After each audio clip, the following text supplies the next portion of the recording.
Welcome to a Fresh Perspective podcast, catering to the latest in ingredient trends, consumer insights, and food news. Brought to you by Corbion. Hello, and welcome to a Fresh Perspective podcast, a podcast where we talk about everything food. I'm Jenny Kulzer, your host, and today my co-host is Kathy Sargent. Hi, Kathy. Are you ready to talk about gluten reduction? I love gluten. Yes, I'm so excited. Yeah, I mean, I think about gluten and I think, why would we want to reduce it? It's delicious. It binds our bread together. But I think there's a lot of things going on in the world that make gluten reduction almost necessary, right? This is one of those things that every few years pops up for one reason or another. And I'm excited we have an expert today to let us know what's going on with gluten. Awesome. Well, let's bring her on. Today, our guest is Tess Brensing. She is the product manager of functional systems at Corbion, and she is going to tell us a little bit more about gluten reduction. Hi, Tess. Hi, Jenny. Hi, Kathy. How are you guys? Great. Welcome to the show. Thanks. So let's talk a little bit about what's happening in the world when it comes to supply chain and gluten.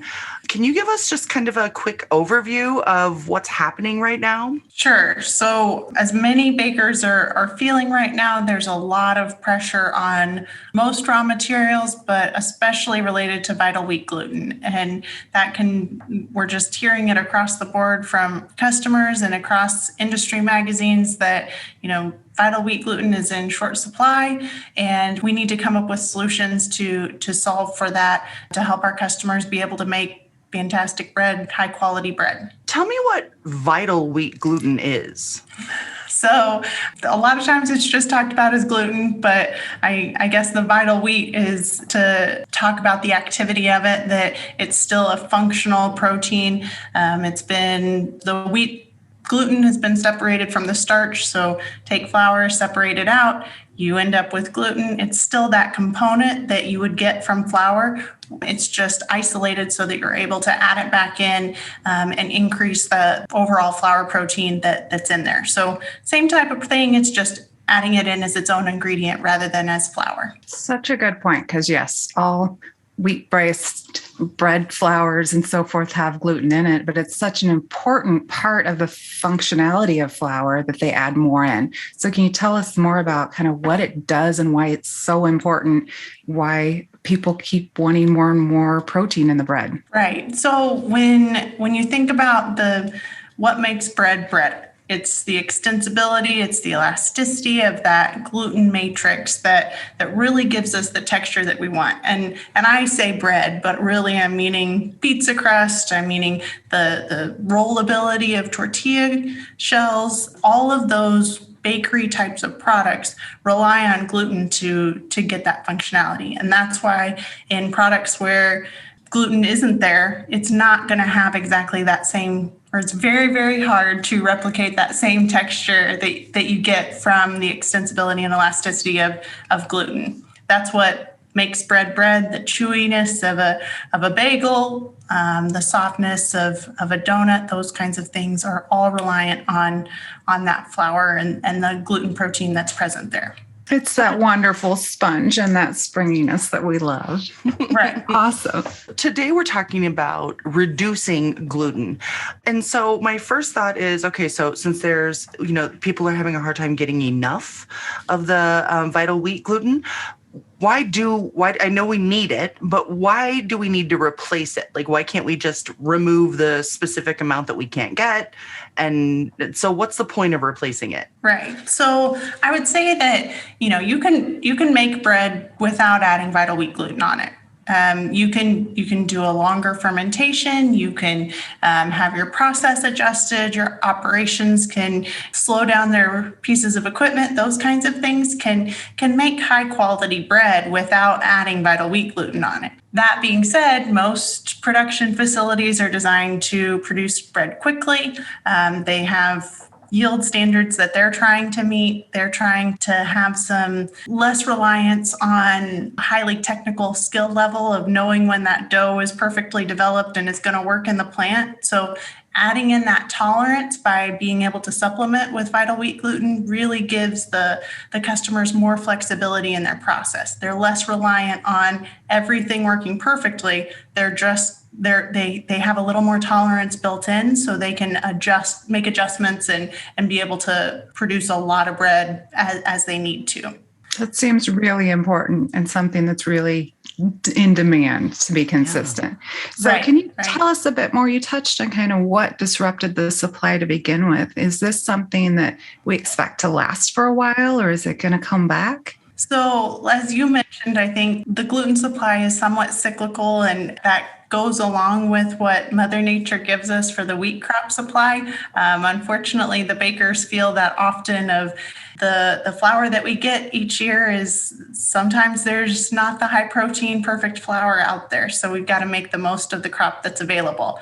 That being said, with demand issues, with supply issues, we're not anticipating a gluten shortage to clear up tomorrow. It's going to be here for a little while. Obviously, hard to crystal ball when that actually will clear up and when supply will be available. But just thinking about it, this could be around for a little while, which I know the bakeries aren't going to be happy to hear. That being said, I think the new crop that's coming in is also going to be lower protein, and that's going to make this kind of a double whammy of, more than a double whammy of a lot of things coming together and causing there to be more strain on gluten. Yeah, that's a challenge. Breads these days are hearty. They have lots of grains and seeds. They need that strength. So the demand is really growing based on the trends, the global disruption. Everyone wants protein right now. And then now we have a hard crop year. That is a lot of complexity coming together at once. So are there ways of getting through this that we have for bakers? Sure. So that's part of the Corbion solutions that we have to offer. There's kind of some different methods that our customers can take, whether that be just, we can help them from a tech service perspective of formulating and operationally just to reduce gluten, but that's going to potentially cut down on your efficiencies, cut down on your bread quality. So there's ingredients that can be added on top of dough conditioners. Our Pristine 100G is an add-on top solution that takes dough conditioning, it takes your standard dough conditioning that's in your formulation today. It's an add-on top that allows you to reduce the vital wheat gluten that's needed. On top of that, there's solutions that can replace the dough conditioning and really optimize the overall formula. That's a new product for Corbion. It's called Pristine 3000. We're really seeing success in plant trials and are really excited about this solution because it's solving a big gap for our customers, and we're seeing a lot of growth potential with it. Amazing. So if we were to replace then using that Pristine 3000, or was it Pristine 3000? Did I get that right? If we were to replace, does that change anything within the taste and the freshness and the shelf life? Does it make a difference then to the end product? So you're going to want your overall quality should remain the same or be improved. So that texture that you're wanting to get by developing the gluten, by optimizing your formula, that will be maintained, and hopefully the finished products will be at least as good as what you were used to before, if not better. Excellent. Okay, well, let's take a quick pause and play our favorite game, Eat, Save, Give. Now it's time for Eat, Save, Give, a thoughtful peek into the hearts, minds, and taste palates of our guests. So we've had you on before, Tess, but Yes. For those of you who may not know, Eat, Save, Give is a segment in this podcast in which we give you 3 items and you will choose which item you would like to eat right now, which one you might want to save for later, and which one you might give away. Give us a little explanation as to why you chose what you chose, and let's get started. The 3 items that we're choosing from today are a sourdough Monte Cristo, warm lemon poppy seed muffin. I like that we have warm in there. It makes a difference. And then baked apple cider donuts with cream cheese icing. It's kind of hard. All right, Tess, you're up.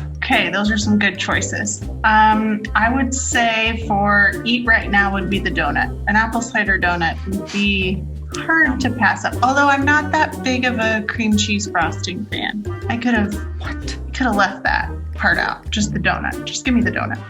Then what's the next one? Oh, so I'll save the sandwich. Save the sandwich because you can eat a sandwich later.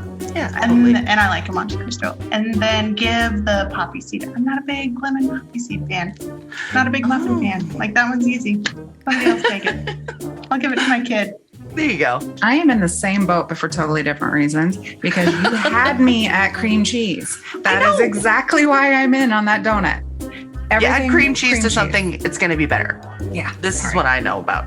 So I'm keeping that donut, but totally different reason. And I'm going to keep the sandwich too, because the sourdough's what got me there. It just sounds nice and crispy and fantastically sour and tart. Wait, so you're eating both of them? No, I'm saving that one. Oh, okay. I'm gonna save my sourdough for later. And so I'm going to give away the lemon poppy too. I don't have anything wrong with it and nothing against it. Somebody else can enjoy it though. So mine's way different because I don't like Monte Cristo, mostly because don't they put weird jam on it? Because it's like, why would you ruin it with the jam? Everything else on it is amazing, but the first time I had one, I thought it was going to be amazing and it was like gross. So no, that's what I'm giving away. You guys can both have it. I love lemon everything. When I was pregnant with my daughter, I ate like a lemon cake every week. So I'm going to go ahead and eat the lemon poppy seed muffin right now. And I'll save the donut for tomorrow morning. Not a big fan of donuts in any way, but I do love the cream cheese icing. So I might just like scrape that off in the morning. That'll be my breakfast. And that's Eat, Save, Give. Awesome. You had me sold on the lemon because you about made me want to change my mind. I love lemon. It's so delicious. That's good. Okay, let's get back to our gluten reduction. I have a question about labels. So when it comes to, if we were to replace the gluten or if it's the on top solution that you were talking about, or not replace the gluten, replace the dough conditioner or the on top solution that we were talking about, do we have to change the label or will our manufacturers or bakeries have to change labels in order to use those? They should not. So as long as they have an enzyme solution existing as part of their dough conditioning, then they'll be able to use these as a replacement either for that dough conditioning system or adding it on top. And they're used at a really small level, so it won't change the order of them on your label most likely.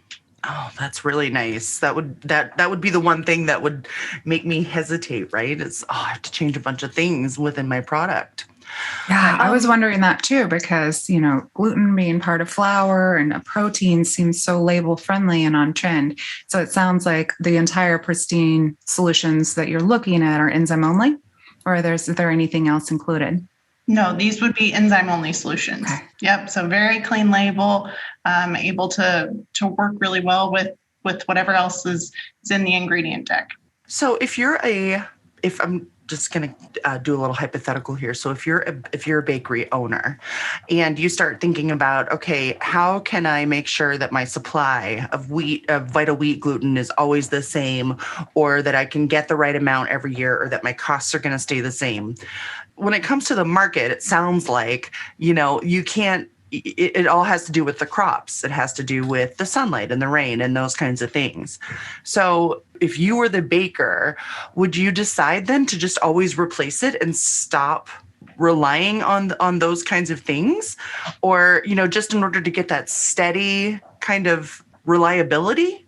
I would say that there's, inconsistency of the wheat and flour supply is something that bakers have always had to deal with and probably always will have to deal with it. And flour makes up the majority of those products. So that's not going away, unfortunately, for the bakeries. But that being said, minimizing those differences, minimizing how much that affects your operation is something that I would say, consistency of supply is always on the procurement team's mind, on the operations team's mind, whoever the engineers are trying to figure out plant efficiencies. I'm sure that they're like, why can't you bakers just figure all this out and make it consistently? So I would say that would be ideal. And being able to minimize those differences with Pristine 3000 is definitely, from my perspective, a selling point for us, that you can reduce the quantity of a product that you're using. So you're reducing the number of trucks you're bringing in just by the volume of product that's necessary. Enzymes are effective at a really low dose, so you can put them into your system. They take up less warehouse space, less trucks, those kinds of things that can improve overall. It's a small ingredient. You're relying more on your flour to make up the bulk of the product, and then adding on an enzyme to improve that efficiency, rather than a variable type of ingredient that has noticeable supply constraints from year to year. Sounds like it's a really good approach to creating some of that tolerance with a sustainability around it too. That ease of use, but also to your point, using something that's so powerful and so small to really maximize your base material is a fantastic approach. Maximize what you've got instead of having to bring in something new. Right. And with so much from a sustainability perspective of our customers having that awareness of how are we going to improve just overall on our practices, there's some big opportunities, whether it be on the dough conditioning side or other side with enzyme solutions to improve the shelf life of products, to cut down on some of those freight options. Okay. So talk to me about why we need more of this product, or of, the strength in, more of the heavier breads or the heavier doughs, like the grainy kind of crunchy stuff. Tell me a little bit about why you would need more in those. If you think about a white bread, there's enough gluten in that white flour to be able to make a high quality, light, airy texture with a crispy crust type of product, or soft crust, depending on which type of bread you like. Either way, it's possible. That being said, if you start adding in other things, anything that's cutting down on the amount of gluten that's being delivered in the white flour, like whether it be whole wheat, so the rest of that, the bran and germ breaking in, little knives breaking up the gluten structure, all of those things are going to make it harder for the gluten to perform at its best. Add in some sunflower seeds, some nuts, some other inclusions that make it really tasty. It's all going to have to be held up in some way. And that way that it's held up is with gluten. Excellent. Thank you. I mean, I've made bread my own self here in my house with regular flour, but I never add any of those fun ingredients. And so I don't know, maybe I'll try it. and at home, you're probably mixing it up by hand or using a mixer, and then you're folding it by hand. You're doing a lot of those things, and if you're good at it, which I'm sure you're a fantastic baker, something like that. If you're doing it and you get comfortable with it, then you know how to manipulate the dough yourself and make it a good loaf no matter what you get. Right, It isn't exactly the same approach for equipment and machinery and sure. That side of things. Interesting. I went to a tortilla training a few weeks ago and learned a lot about gluten just in that one session that we had, and about, the dough condition. We used dough conditioners, and it was incredible how stretchy the dough could become. And I mean, it was a neat learning experience for me. So I always like to learn. That's why I'm here in this podcast. There's a lot of people out there who get really excited about gluten and really nerdy about it. I'm just a big fan, so it's fine. I love it. Well, thank you so much for joining us today, Tess. It was always great to have you, and your information is always so excellent. So thank you so much for being here. Thanks for having me. Wow, that was incredible. Makes me want to go buy 10 loaves of bread off the grocery store shelves and taste and try them and see. Exactly. That squishy, lovely loaf of fluffy bread is, and then the commodity space is always so interesting to me. Is just remind you of how global we are, and all of our ingredients that we think are for bakery, everybody else wants too. Right? Disrupt what we're doing. It's so interesting how connected it is. I love it. I think it's incredible. And I love being part of this world because of how interconnected we are with all of the things. So, Well, and it's great that we've got alternatives. You know, enzyme technology is advancing so rapidly, and the fact that something like gluten that's so hard to replace in a gluten-free product because it's so unique, we can supplement and put it in bread and not lose quality or mess up the label. That's pretty amazing. it's almost magical, honestly. Yeah. Like it's incredible. So, yeah. I'm excited about that too. Yes. Well, thanks for being my co-host today. This has been an excellent Great podcast, to see you, Jenny. I'm going to go find a donut and put some cream cheese on it. Probably won't be as good as the one you described, but I need a snack. Sounds great. Don't forget to subscribe, follow, and check us out at thebakerstake.com and corbioncut.com. Yeah, we'll see you next time. Don't forget to keep creating.